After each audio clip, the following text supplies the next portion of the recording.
Episode 762. Move, attack, use your skills. Is this guy seriously trying to pull off an OT with such noob-level moves? Chen Guo, trusting in the pro player's skill, held on to that doubt and kept watching patiently. Not a single OT from the mobs along the way. Chen Guo had to admit, this MT named Kuiduo was actually pretty solid. Trash mobs like these, they always go down fast enough. There might not be enough time to build up enough aggro to hold threat. If you charged in and pulled aggro before the MT, that would be way too noobish. You'd get kicked from the party. So Chen Guo figured Yeshu was probably planning to show off his skills when the boss appeared. She'd finally managed to look forward to the first boss, ready for the climax, and all she got was that one sentence. I'm taking my slacking off very seriously. Even as he said this, Yeshu couldn't be bothered to sit up straight. His head still looked like it'd fall off if nothing held it up, while he clicked away at the mouse and spoke with a casual air. Why are you like this? Xin Lu in the party wasn't too happy about that. She had said earlier that it was fine if he slacked off in the party, but she never thought he'd actually take her at her word. The heavenly domain had no rookies, forget the newbie, even among the other 8. Just looking at this DPS chart without the names, the numbers alone made it painfully obvious that this invincible handsome was slacking off. The 9th place output was only a third of the 8th places. Although Yishu's invincible and most handsome character was poorly equipped, the other 7 members of the team, excluding Xinlu and Kuidu, were also using gear that was basically heavenly domain newbie level. Their equipment was actually on the same tier as Invincible and Most Handsome's. Sure, Invincible Mightiest Man's gear was a tank build, but there's no way his damage output should be that low, only a third of what it should be. The resting team members all turned to look. That Chris Bean found it even funnier, as if he'd just heard the best joke in the world. What? Throwing a tantrum now? You think slacking off is gonna put us in a tight spot? How delusional. I'm telling you now, with an attitude like that, you won't be eligible for any level 70 gear. Even donating it to the guild warehouse would be more useful than giving it to you. Kuido. Another voice called out from the new path, clearly thinking Kuidu's words had gone too far. I believe he doesn't have that kind of intention. If he really wanted to drag the whole team down, there are plenty of ways. Just run around randomly, pull a few more mobs, but he never did. I'm the shot caller, I see it clearly. When Xinlu said the word he suddenly stumbled over it. She had been about to say that this invincible and most handsome had executed her commands perfectly, without a single mistake.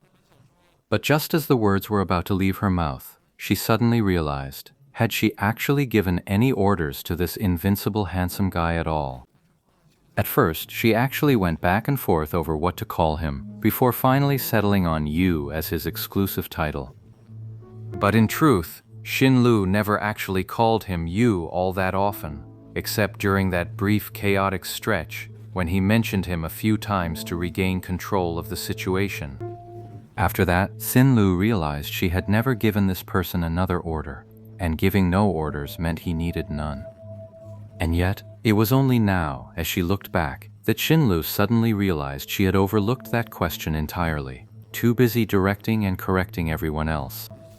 But that very hesitation gave Kuido the wrong idea. He immediately assumed that Xinlu had also noticed something shady about that Wudi Zujunlang during her review.